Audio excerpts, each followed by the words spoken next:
collège Néron à Remire-Montjoly accueille une unité localisée pour l'inclusion scolaire. Ce dispositif, communément appelé Ulysse, a pour but de faciliter la scolarisation d'enfants souffrant de handicap. Le recteur de Guyane leur a rendu visite ce matin.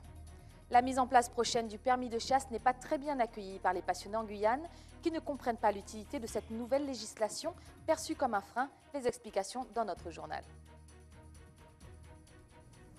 Les étudiants guyanais à l'assaut des énergies renouvelables en partenariat avec EDF. Une convention vient d'être signée entre le géant de l'énergie et l'université pour accueillir des étudiants qui iront approfondir leurs connaissances dans les zones de l'intérieur.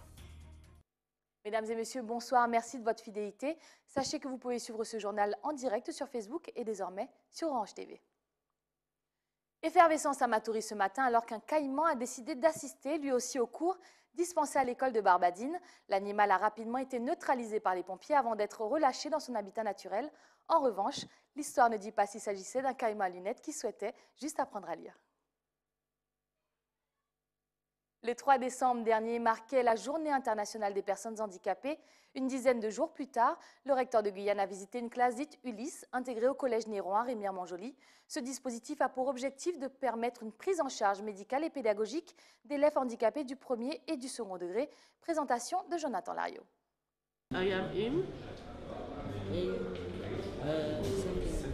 Ethan a 14 ans, en situation de handicap moteur. Tous ses cours, il les passe avec Stéphie. Aujourd'hui, c'est une leçon d'orthographe, un des domaines où Ethan est en réel progrès. Le fait de s'intégrer, de ne pas rester en fait avec les autres élèves, ça l'aide beaucoup et il apprend, il aime beaucoup apprendre et ça l'aide.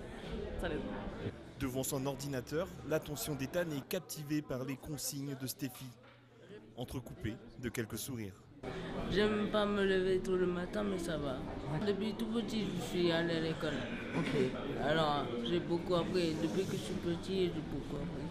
Je progresse. J'ai déjà connu copains d'ici que j'ai déjà connu, très gentils. Des fois, ils m'aident quand j'ai besoin d'aide. Cette classe fait partie des unités Ulysse, unités localisées pour l'inclusion scolaire. Un dispositif qui permet la scolarisation et la prise en charge d'enfants en situation de handicap dans le premier et le second degré. Vous avez là derrière un dispositif qui accueille des enfants et avec un coordonnateur qui est un enseignant pour coordonner la scolarité de tous les jeunes qu'il accueille dans son dispositif. Mais on a aussi des unités externalisées qui, elles, s'appuient sur des établissements médico-sociaux qui donc scolarisent des enfants qui sont accueillis dans des établissements médico-sociaux et qui viennent dans des établissements scolaires. Et on a également des enseignants qui travaillent dans les instituts médico-éducatifs. Là, on a des unités d'enseignement qui scolarisent des enfants qui restent dans les IME. Sur le territoire, près de 3% des élèves scolarisés sont en situation de handicap, mais seules 6 communes du département bénéficient d'un accompagnement adapté. Nous vous en parlions hier, la CTG accueille en ce moment le comité interrégional de l'espace Caraïbe. Aujourd'hui, différents porteurs de projets guyanais ont présenté leur travail dans le but d'obtenir un financement du FEDER. Et c'est celui du passeport Amazonie Danse et Cirque qui a été sélectionné. Pierre Tréfoy a interrogé les lauréates.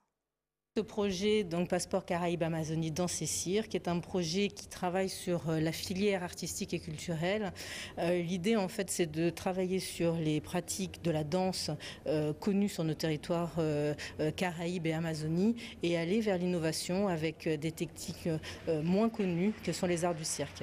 On va surtout travailler sur la possibilité des rencontres de ces pays qui font partie de la coopération et de permettre enfin que les jeunes, notamment sur le territoire Caraïbes et Amazonie, puissent enfin rentrer dans de la professionnalisation, rentrer dans l'artistique et du développement artistique, de la diffusion. Et en fait, l'important, c'est le développement de ces techniques pour une meilleure formation et professionnalisation de la jeunesse. Alors on est 5 partenaires, nous avons donc Métis-Gua, le centre chorégraphique, nous avons aussi un partenaire en France hexagonale qui est le plus petit cirque du monde, l'Alliance française de Sainte-Lucie, délégation aussi régionale des Petites Antilles, la Jamaïque avec l'ENA Mandley College et une association sur le territoire de Martinique, les Artichauts. Ça, en fait, ça a déjà commencé parce que le travail se fait depuis déjà 2 ans, 2 ans et demi même, autant en Martinique et notamment plutôt en Guadeloupe et aussi en France sur le plus petit cirque du monde et puis ici en Guyane depuis 2 ans qu'on invite Métis Goua et qui font un beau travail, dont aussi les résultats à Saint-Laurent de 2 jeunes qui sont partis en formation professionnelle de cirque. Donc c'est un appui pour continuer un projet important qui va devoir encore se renforcer sur l'ensemble de ces territoires concernés. Les fêtes de Noël ne se présentent pas sous les meilleurs auspices pour les employés de la société Guyavert qui ont entamé aujourd'hui une grève. Les raisons de leur grogne, des salaires et des primes non versées, ainsi qu'une souffrance au travail. Gaël Oassim a tenté d'y voir plus clair en interrogeant la direction et les employés. Grève puisque vu conséquence qui a couru à présent, nous prend la Noël, nous ne pourrons jamais, nous voyons des délégués du personnel régler un problème pour nous. Là, il y a dit nous comme quoi que, pour nous vendre nos congés, pour nous payer nous, pour la Noël. Ce n'est pas possible ça. À pas pareil qu'à fait. À cause de prendre pour des bêtes, nous pas des bêtes nous. Nous travaillons pour nous l'argent. Quand même, nous demandons une prime. Une prime parce que nous en fin d'année. Nous demandons une prime. Non. Nous demandons nos salaires. Non plus. Mais qu'est-ce que ça nous va pas nous dit manger? Tant qu'on ne pas prendre une décision, nous devons rester là, nous sommes en grève. Nous sommes en grève. Le minimum, je ne vais pas dire le maximum, le minimum. Bah nous. Il ne pas faire effort. Pas d'effort de la direction, rien du tout. Nos salariés ont démarré une grève illimitée. Nous étions prévenus depuis la semaine dernière puisqu'ils nous ont présenté un préavis de grève jeudi dernier. Au niveau de la direction, avec les représentants du personnel, nous avions entamé les discussions sur certains points présents à leur préavis depuis le début de la semaine dernière, notamment un sujet de versement d'une prime de 13e mois. Donc c'est la principale raison pour laquelle aujourd'hui ils sont effectivement en grève. Nous sommes en discussion avec les délégués du personnel depuis toujours, puisqu'il y a un dialogue social qui est instauré dans l'entreprise. Néanmoins, nous sommes en échange intense depuis la semaine dernière sur ce sujet. Les déconvenus s'accumulent pour l'ENEIC Adam qui, quelques jours après avoir vu annuler son élection par le Conseil constitutionnel, doit à présent faire face à des accusations de harcèlement moral formulées par son attaché parlementaire. L'ancien député s'est aussitôt défendu via un communiqué, réduisant cette main courante à une basse manœuvre électorale. Politique, toujours. Suite aux morts sur nos routes ce week-end, le député Gabriel Servize a interpellé le ministre de l'Intérieur sur les chiffres de la sécurité routière en Guyane. Il a invité le gouvernement à agir en amont afin de sauver des vies.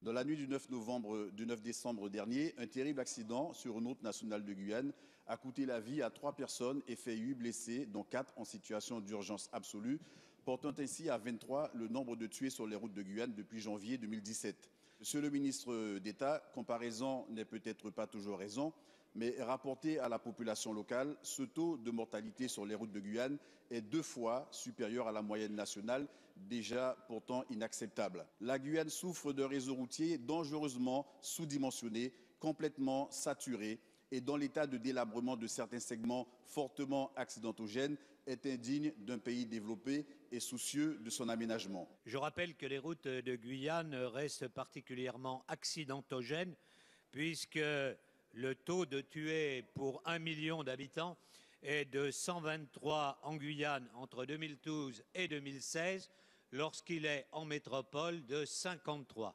Donc effectivement, il convient d'agir. Entre 2013 et 2017, le budget d'entretien des routes nationales a triplé, passant donc à plus 30% dans cette période. En 2017, un budget de 15 millions d'euros a été ainsi alloué sur les routes nationales. Mais comme vous le savez, aujourd'hui, les routes nationales en Guyane ne représentent que 10% du réseau routier et donc l'effort doit être collectif. il doit être celui du gouvernement et nous le ferons dans les prochaines années. Il doit être aussi celui des collectivités locales. Restez avec nous à venir dans votre journal. Les règles de restriction sont le viseur des chasseurs guyanais qui nous ont accueillis dans leur quotidien. Et puis, direction les salles et forces obscures pour la sortie du 8e opus de Star Wars. Un succès au box-office et des salles combles. Que la force soit avec les fans. Les collégiens de Dillon 2 ont travaillé sur un court-métrage contre le harcèlement scolaire. Ce projet, baptisé L'Alliance qui sauve, a mis 4 ans à être exécuté avec l'aide d'une réalisatrice professionnelle. Johan Boulard a assisté à sa première diffusion au Parc culturel Aimé Césaire. Plutôt mignonne, toi. Tu ne t'en tireras pas aussi facilement. Parce que comme tu peux le voir, tu as bousillé mon pôle. Pression, intimidation, chantage, le lot quotidien de certains élèves. Le film retrace le parcours d'une victime. Une course contre le harcèlement que l'actrice principale a elle-même vécue. On m'embêtait parce que j'ai des poils sur les bras, sur les jambes. On m'embêtait pour mes longs cheveux, le fait que j'ai de bonnes notes à l'école. On me disait que j'étais une soucieuse, que j'étais un gorille, une femme des cavernes. Donc c'est vrai que c'était pas facile. On m'a tiré les cheveux, on m'a donné des coups. Mais cette fois, le harcèlement revêt sa forme la plus extrême, le viol. C'est une nouvelle dans mon lycée. Depuis mon arrivée, je me fais harceler sexuellement par un garçon de 17 ans. Des rôles créés et interprétés par les élèves qui n'ont reçu qu'un léger coup de pouce. On n'écrit pas un scénario de la même façon qu'on écrit pour un livre. Donc il a fallu leur apprendre à écrire un scénario à partir de l'histoire. Donc enlever des choses, en remettre d'autres, améliorer, etc. Après les 20 minutes de projection, les réactions sont unanimes. C'était vraiment très bien. Je ne sais même pas à quoi dire. Je suis restée sans mots devant ce film. Il y a des élèves qui sont harcelés, mais qui ne le font pas dire, qui ne le signalent pas, ils restent dans leur coin. Tous les élèves qui sont harcelés devaient dire ça à un adulte ou bien parler au visio, etc. Ce court-métrage est l'aboutissement d'un projet pédagogique entamé dès le début du collège avec la rédaction d'un journal papier en 6e et en 4e.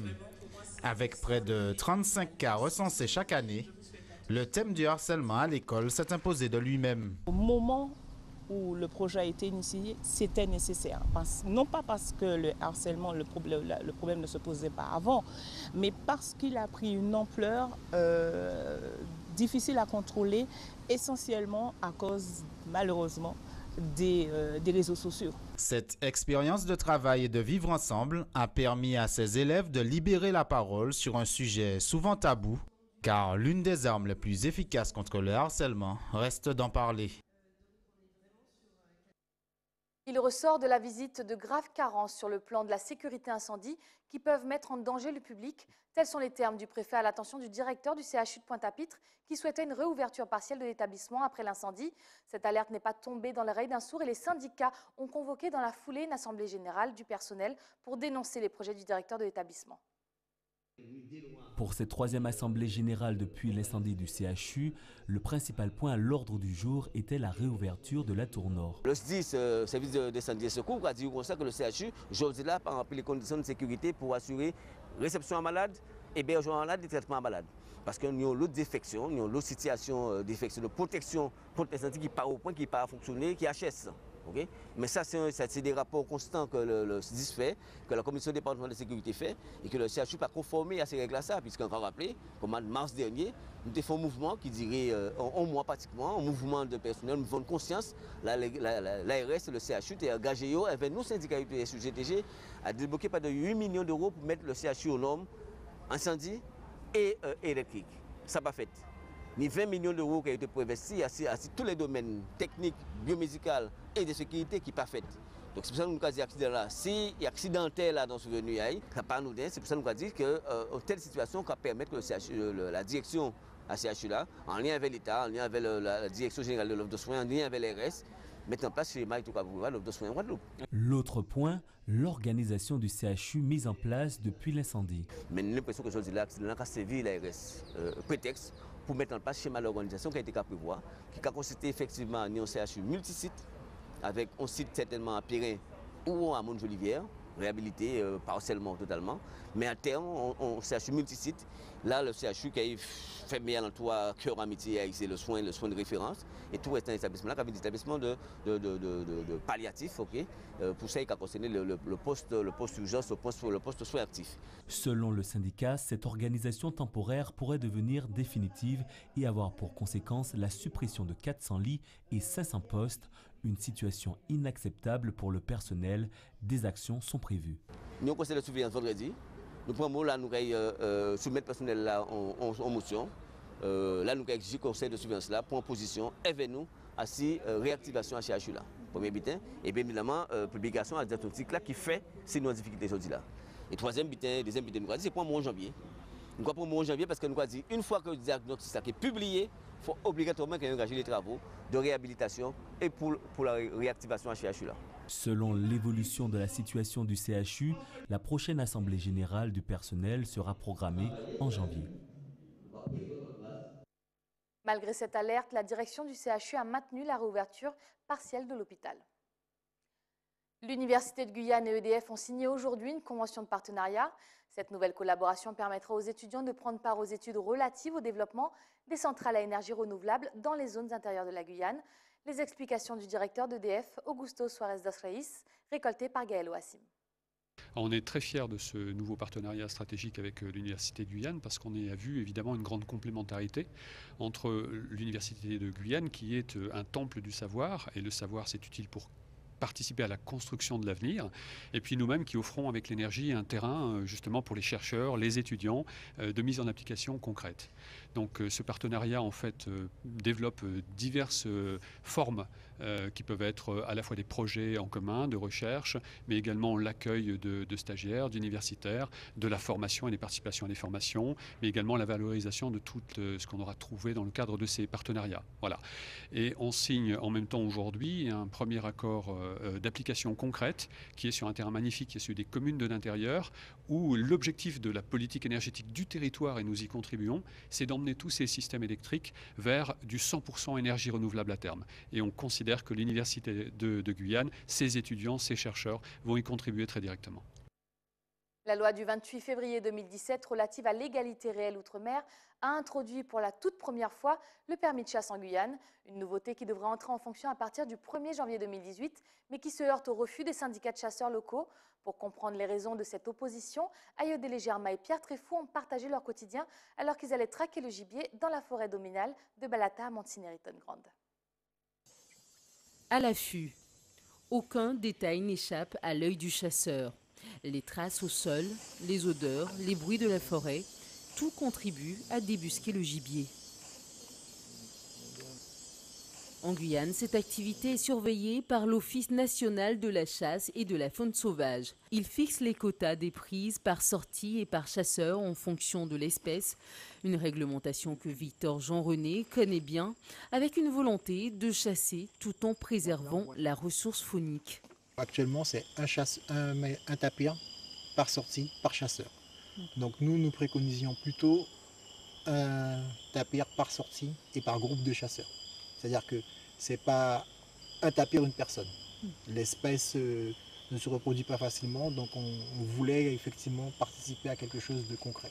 Bon, ça n'a pas été retenu, mais c'est clairement une volonté des chasseurs. Ces mesures déjà existantes sont désormais renforcées par l'instauration d'un permis de chasse pour la Guyane. À partir du 1er janvier 2018 et jusqu'au 1er janvier 2020, tout résident guyanais pourra faire gratuitement la demande d'un permis de chasse auprès des mairies. Pour le syndicat des chasseurs, c'est tout simplement inadapté à la Guyane, avec le risque du développement d'une chasse touristique. Aujourd'hui, nous chassons et nous consommons ce que nous chassons. Demain, la mise en place d'opérateurs touristiques pour la chasse, ce sont des personnes qui vont venir, qui vont chasser pour le plaisir de tuer, qui ne vont pas forcément consommer les animaux. Ça va mettre une pression sur la biodiversité. Et demain, ce seront les autochtones, les créoles, les bushilingués, les indiens qui en paieront le prix par de nouvelles réglementations et de nouveaux quotas.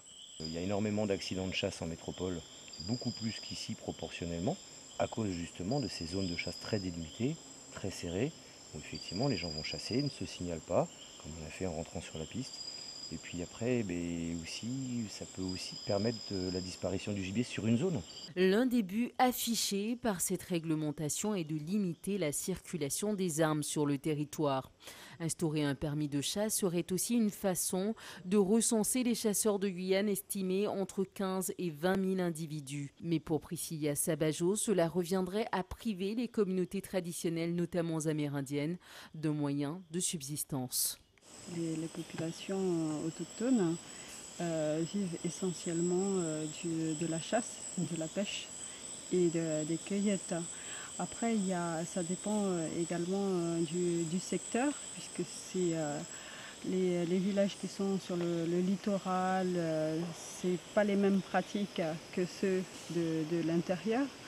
Des communes isolées, ils le font beaucoup plus souvent que nous. Mais ça touche, ça a le même impact. Habituellement, Victor Jean-René ressort de la forêt avec sa besace alourdie. Mais aujourd'hui, les 3 chasseurs repartent bredouille. Notre gibier du jour est cette certitude. Pour eux, la forêt est une véritable passion. Pourtant, on est satisfait à rentrer à la maison. Rien que le fait de voir quelque chose, des fois je suis aux anges. Les forces obscures s'emparent une nouvelle fois des salles obscures avec la sortie du retour de Star Wars. Ce 8e opus intitulé Les Derniers Jedi a beau être sorti 40 ans après le premier épisode, la force ne faiblit pas et c'est déjà un énorme succès au box-office. Découvrons ensemble la bande-annonce. Quand je t'ai trouvé, j'ai décelé en toi une puissance brute et indomptée. Et au-delà de ça, autre chose de tout à fait exceptionnel.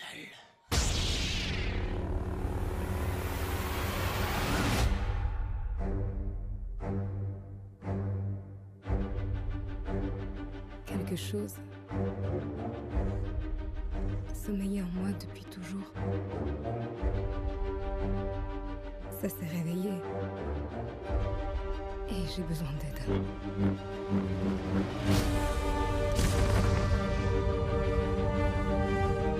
Je n'avais senti une telle énergie à l'état brut qu'une seule fois. Je n'en avais pas eu assez peur alors. Aujourd'hui, elle m'effraie.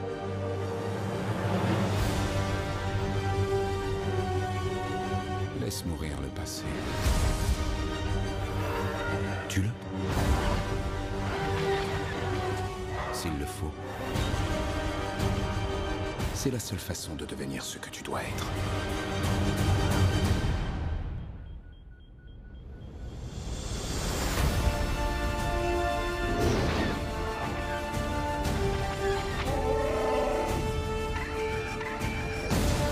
Nous sommes l'étincelle qui allumera l'incendie, qui réduira le premier ordre en cendres.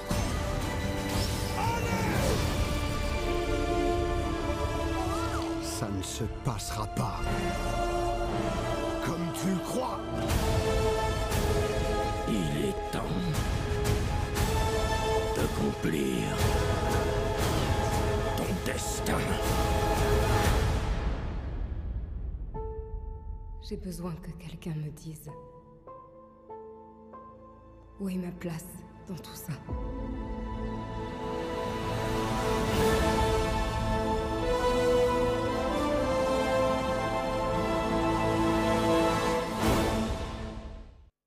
C'est la fin de ce journal, mais avant de se quitter, rappel des principaux titres de ce 14 décembre. Le Collège Néron à Remire-Montjoly accueille une unité localisée pour l'inclusion scolaire. Ce positif communément appelé Ulysse a pour but de faciliter la scolarisation d'enfants souffrant de handicap. Le recteur de Guyane leur a rendu visite ce matin. La mise en place prochaine du permis de chasse n'est pas très bien accueillie par les passionnés en Guyane qui ne comprennent pas l'utilité de cette nouvelle législation, perçue comme un frein. Les explications vous ont été présentées dans notre journal. Les étudiants guyanais à l'assaut des énergies renouvelables en partenariat avec EDF. Une convention vient d'être signée entre le géant de l'énergie et l'Université de Guyane pour accueillir des étudiants qui iront approfondir leurs connaissances dans les zones de l'intérieur. C'est la fin de cette édition. Tout de suite, le journal de BFM TV. Quant à moi, je vous donne rendez-vous demain, même heure, même chaîne. Excellente soirée sur TV Guyane. Bonne nuit.